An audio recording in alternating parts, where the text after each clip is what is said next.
پاکستان کو وہ عزت ملی جس کی وجہ سے تیسری جنگ عظیم شاید ہونے سے رک گئی۔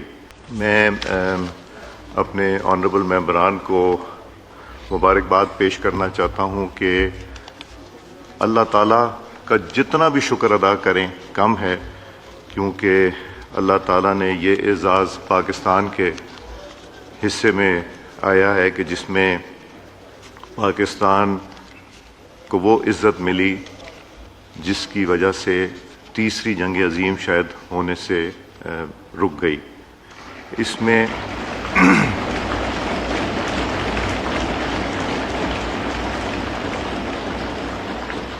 میں میں آپ سب کو مبارکباد دیتا ہوں۔ میں پاکستان کے عوام کو مبارکباد دیتا ہوں کہ یہ عزت جو بنی ہے یہ ہم سب کی عزت بنی ہے۔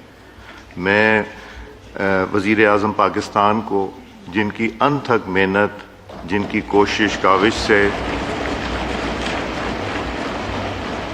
کل رات کو جو پیش رفت ہوئی وہ ممکن نہیں تھی کہ اگر انہوں نے اپنا رول نہ پلے کیا ہوتا۔ میں محترم ڈپٹی پرائم منسٹر صاحب کو بھی مبارکباد پیش کرتا ہوں، جن کی بے مثال سفارت خاری جو ہے وہ کام آئی۔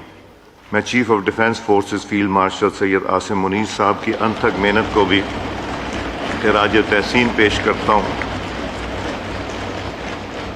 میں وزیر داخلہ محسن نقوی صاحب کے مسلسل رابطے کی بھی، نیشنل سیکیورٹی ایڈوائزر عاصم ملک صاحب کی کاوشیں، وفاقی خارجہ سیکرٹری محترمہ آمنہ بلوچ صاحبہ اور ان کی ساری ٹیم فارن آفس کی، اور ان ممالک کی جنہوں نے اس موقع پہ ایک بہت پازیٹیو رول کیا اور پاکستان کے ساتھ شانہ بشانہ کھڑے ہوئے۔ تو اگر کوئی نوبل پرائز کا حقدار ہے تو وہ آپ کی قیادت ہے، پاکستان کی قیادت ہے۔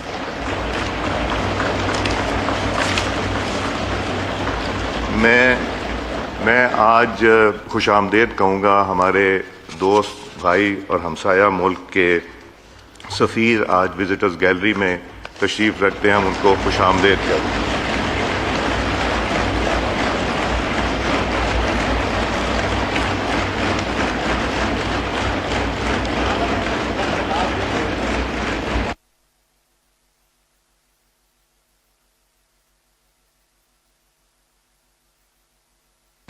ڈاکٹر رضا امیر مقدم ایک جانی پہچانی شخصیت ہے، ہم سب سے ان کا تعلق بھی ہے اور ان کی کوششیں اس سارے معاملے میں بہت ہی قابل ستائش ہیں، اور اللہ تعالی ہمیں پاکستان کو یہ موقع عطا فرمائے کہ یہ ہم پائے تکمیل تک اس کو پہنچا بھی سکیں اور اس کو ہم قائم بھی رکھ سکیں۔